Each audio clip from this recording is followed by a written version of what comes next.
This time on Psychic Investigators. A woman fails to show up for work. Belpre Police Department. My wife is missing. Her husband says she's left him. But her family doesn't buy it. We knew something terrible was wrong. Then a psychic sees something terrifying. She's not missing. She's dead. Will the police take her vision seriously? Some people believe it, some people don't. Can the psychic help the police solve the mystery of what happened to Jennifer McCready?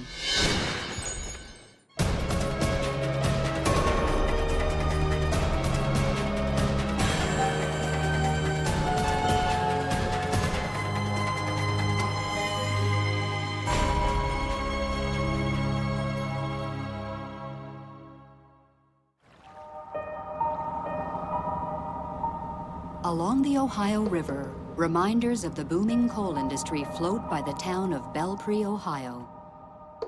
It's a quiet working-class town. Families have lived here for generations.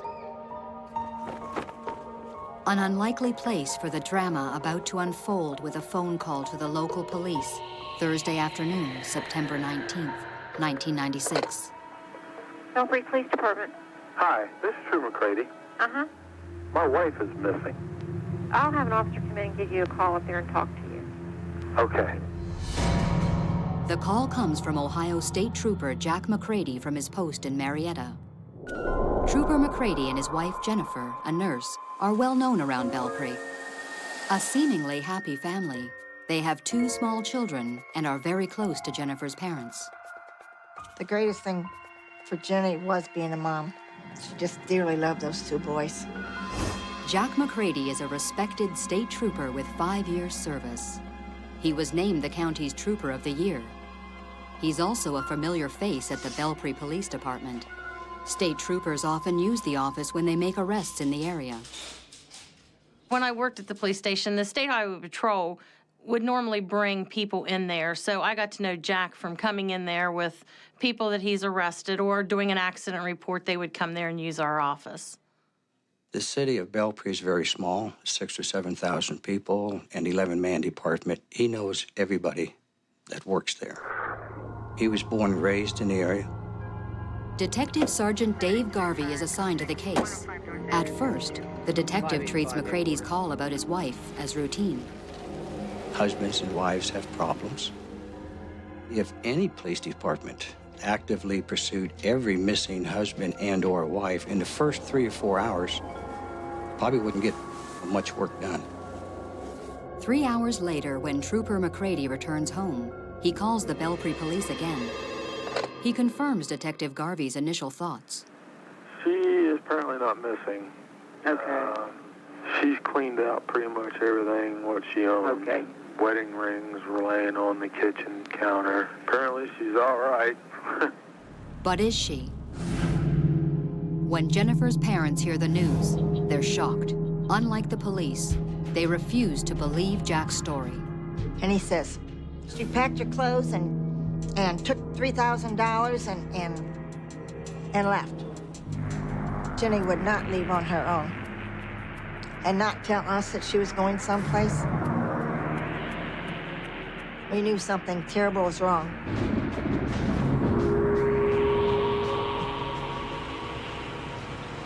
"12 hours later, Belpre police find Jennifer's red Blazer abandoned in the park along the Ohio River. There's no sign of the 31-year-old mother.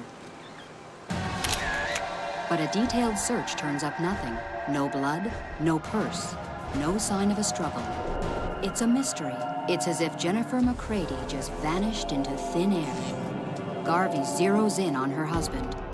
All Jack was saying was that he came home from work, she's gone, I think she's with somebody else. Garvey talks to her family, her friends, checks her bank accounts, her phone records. Nothing turns up. Jack's story about her secret lover looks shaky.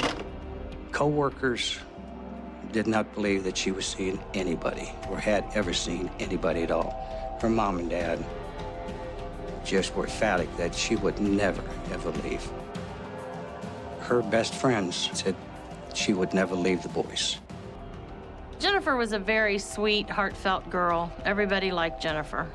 My first thoughts were, well, maybe had she been in an accident, something had happened, because it just wouldn't be her just not show up or not contact her family. My thoughts were probably the same as everyone else's. Something just didn't sound right. But what? 5 days after Jennifer McCready disappeared, the entire town is concerned, but police have no real leads. We waited, and we just wondered whether we were even gonna, if they were ever gonna be able to find her. As the pressure mounts, dispatcher Moni Tanner, who took the first call from Jack McCready, makes an unusual suggestion. She remembers Washington County had used a psychic from Pittsburgh to help on one of their cases a few years earlier. Well, I figured we didn't have any leads, so what could it hurt to try? If she could help with the case and give us something to go on, we weren't going anywhere as it was. The detective did not want anything to do with it, but he said if I wanted to call, to go ahead and do it. Everyone's looking to me to do something, make something happen. I have no leads. You end up sitting at the desk and you really don't know what you're going to do next. I want to use the training that I've been given to solve a crime. I didn't want to be embarrassed by looking at someone and says, well, I'm going to call a psychic. I just didn't want to be laughed at. Georgia Rudolph, a psychic who was living in Pittsburgh, has been helping the police with cases for 20 years. It is a phone call that will change everything. One of the first things she said to me was, we have a missing person. And I said, I'm gonna tell you, she's not missing, she's dead. There's more to the human being than what you see. It's mind, body, spirit. Everybody has their own vibrational pattern. There have been cases where I have felt like I was almost a part of the situation. There have been other cases where I have felt that the deceased, it's never happened with a missing person because they're not going to get into my mind. The deceased has practically entered my mind or is standing right there. And they feed me the information. Or I feel like I'm experiencing what that person experienced at the end of their life. One of the ways I know if a person has passed is by the intensity of the vibration that I'm getting. If it's a low, more intent vibration, then they're still very much alive and on the earth. If it's a high-pitched vibration, then they've passed. This lady was dead. When I learned the information, it creeped me out. And Moni came back and said, you need to talk with Georgia. And the first day I said, no, I don't. Some people believe it, some people don't. So for probably maybe a day, I didn't call her. 5 days after Jennifer McCready disappeared, Detective Garvey still has nothing. So against his better instincts, he calls the psychic. In the conversation I had with Georgia on the phone, she said Jennifer was dead. He said, are you sure? And I said, yes. And he said, what happened to her? She was shot in the back of the head once. Then he asked me, do you know who did this? And I said, yes.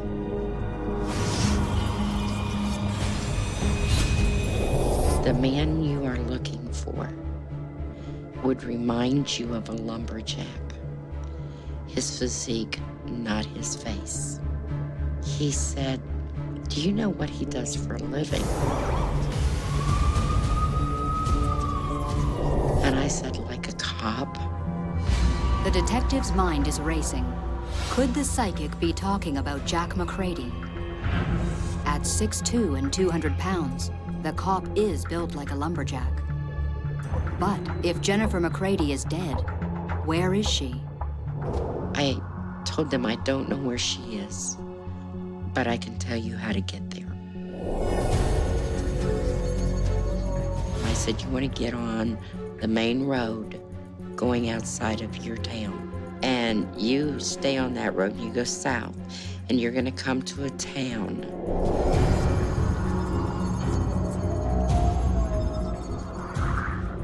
It wasn't clear, but you're going to see a road.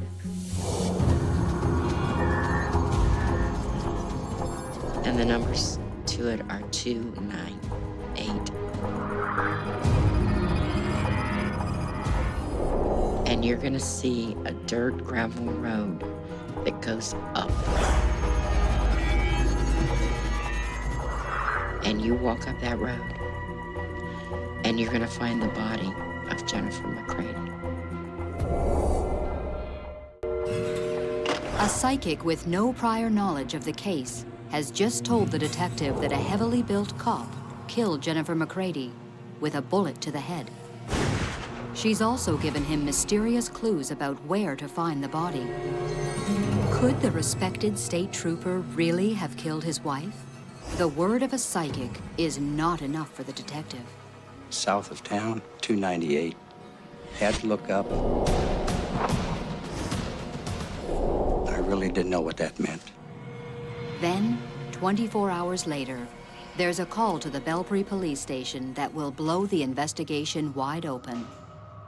The following Monday, after I talked with Georgia on the phone, a local citizen came to the office.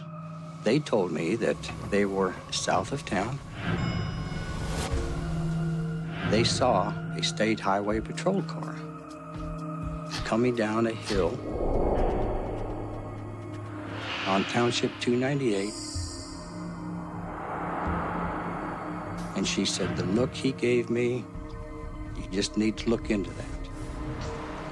And I knew the area that she was talking about, Torch, was south of town, near Township 298. Could this be the trail the psychic described?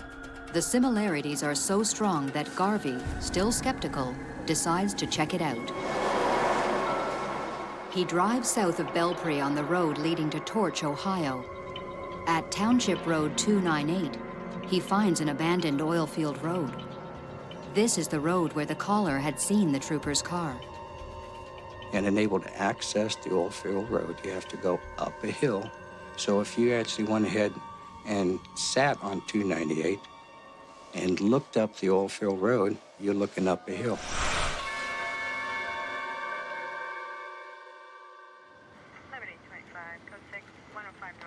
I walked the road back probably 150 to 175 yards. I noticed what looked like to me a fresh grave. It was an area in size about 4 feet wide, 3 or 4 feet long. It was freshly dug, but it was very shallow. I thought about the possibilities. I went and I called Jeff Severs. Jeff Severs is a detective at the Washington County Sheriff's Office. The road is in his jurisdiction. His first question, why is a trooper on a dirt road? Troopers don't go off pavement, is our saying. Troopers stay on the pavement because they don't want to get their cars dirty. So when I heard that information, that sent an immediate red flag up to me. As both men head to what looks like a gravesite, Garvey tells Severs about the psychic's eerie visions.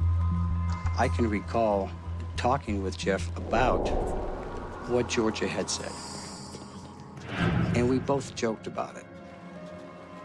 Jeff took his fingers and just dug into the dirt. And he came up with a blue nylon slick surface. And we moved a little bit more dirt away, and we found a zipper. Local farmers do not put cows, pigs, hogs, or dead animals in a zippered bag. The zippered bag is, in fact, a sleeping bag. Fearing the worst, Severs immediately cordons off the area and calls in the crime scene unit. We dug into the point where we got to the sleeping bag, and then we slowly excavated around it until we, could unzip the sleeping bag and see that there was a human body. We uncovered and unzipped the bag. A white plastic bag had been placed over her head. We removed it. It was the body of Jennifer McCready. A missing persons case is now a homicide. The question is, how did Jennifer die? She had a gunshot wound to her head. It looked like it was a single shot to the right side of her head, just above her right ear, and it didn't look like there was an exit wound at that time. She was wearing a pink pajama bottom and a sleeping shirt. And her feet were bare, and the bottom of her feet were clean. Common sense would say that she was shot at her house. From the location of the body to the way she was killed, it seems the psychic was correct. I never doubted it. Jennifer McCready wanted to be found. The doorbell rang about 2:30 in the morning, October 2nd, and it was the sheriff and the police, and they said, "We found her." It was a closure. To at least know, because sometimes people don't even get that. At the highway patrol post in Marietta, Garvey delivers the bad news to Jennifer's husband. Jack broke down, dropped his head, covered his eyes, and he sobbed and he cried. And I left the room for about 5 seconds, and I got him some towels to wipe his eyes. And I handed them to him, and he wiped his face, and he handed them back to me, and I looked down, they were bone dry. Something else disturbing. McCready never asks where his wife was found or how she was killed. Is he the cop the psychic said committed the crime? The detective now believes he is. We talked to him and told him that he needed to tell us what had happened, and Jack just wouldn't say anything at all. And finally, he said he'd like to talk to a lawyer. Jack McCready is relieved of duty. The grieving husband is now the prime suspect. We were investigating one of our own now for a murder, and it was really upsetting that it was not only his wife, but a mother of 2 small children. He has some training. He knows how interviews work. He knows how tricks work when you talk to people. So you have to treat him differently. Armed with a search warrant, investigators search the McCready home and discover crucial evidence. Hidden in the ceiling rafters of the garage, they find all of Jennifer's personal belongings. We also found a gun. That was a .357 Magnum gun, which could have been the caliber that was used to kill her. And somehow, someone had tampered with the barrel of the gun so that we couldn't match the bullet that was found in her head to that gun. Also, out in a shed outside of the residence, we found a shovel. The dirt on it came back with the same consistency of the dirt found at the gravesite. We never found a crime scene or a place where she was shot, but the evidence that we found in the house was very crucial. 3 days after finding Jennifer's body, police charged Jack McCready with murdering his wife. He pleads innocent. 18 months later, on October 20th, the trial begins.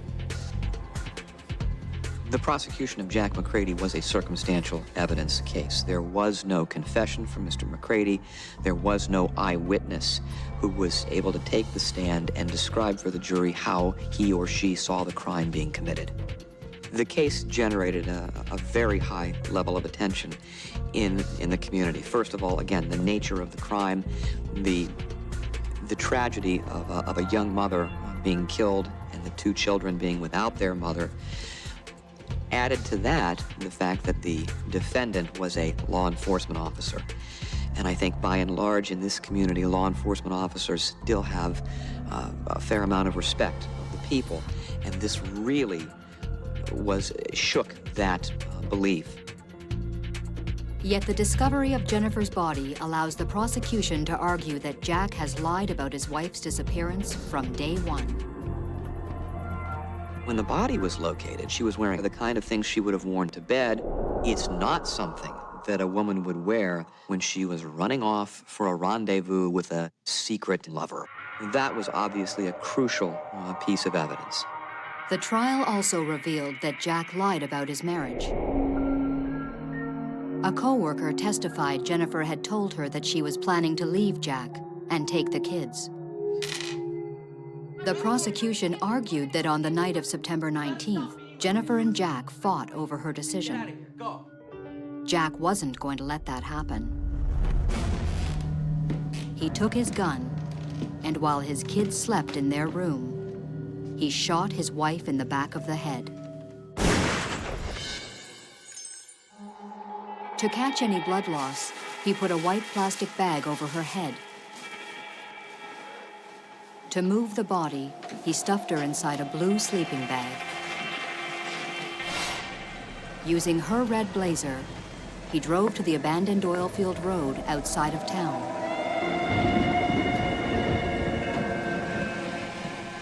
His plan, they argued, was to bury her there temporarily. Later, he would return and move the body to a place where it would never be found. To create a false trail, he ditched the car at the Belpre Park and returned home to his 2 sleeping boys. The jury in Marietta, Ohio, deliberated for 14 hours before reaching its verdict. Guilty. Psychic Georgia Rudolph's amazing visions helped to put a cold-blooded killer behind bars. George's information made a world of difference. It solved the case. Without that information and the resultant discovery of Jen's body, I don't think there would have even been a charge filed against Mr. McCready. It would have been simply an unsolved missing persons case. Following George's guidelines or thoughts, whatever you want to say, led us to finding Jennifer. We found Jennifer, we found the bad guy, he goes to jail, and the family feels better. A psychic's insight not only helped to solve this case, but helped to change some skeptics into believers. People did not want to believe that Georgia could do it or a psychic could do it, but after it was over with, there was different feelings. Not only did she say where the body would be discovered, she said she was dead before anyone else had reached that conclusion. And then she also said, and she described who had killed her, and then she said, and you might not want to hear this, but the person who killed her was a cop. And so all of those bits of information, I think, were remarkable. Now, looking back, yeah, well, sure, everybody knows that. But when she made those statements, that was not something that most people believed. There is some ironic coincidences there. When you talk about the name early in the investigation, that the man that killed Jennifer was a very strong, well-built man, and she actually used the name of a lumberjack, and ironically, Jack's name is Jack. How Georgia Rudolph acquired the information, I have no idea. It is, I simply can't explain how she was able to provide that information, but thank goodness that she did. From the beginning, Georgia never questioned her insights. For her, it was always about helping people. I got a wonderful letter from the prosecuting attorney. He made it very clear to me that the people of Washington County owed me a debt of gratitude. For Jennifer's mother, finding her daughter's killer is what she hoped for. But it can't heal the heartbreak of losing a child. If it hadn't have been for Georgia, we'd have never have gotten Jenny back. I don't know how they do it. It's just a special blessing, I guess, that they've got that they can do it. She is my very best friend. I talk to her. I still talk to her. People think I'm crazy, but nobody knows I'm talking to her. She can hear me, I'm sure.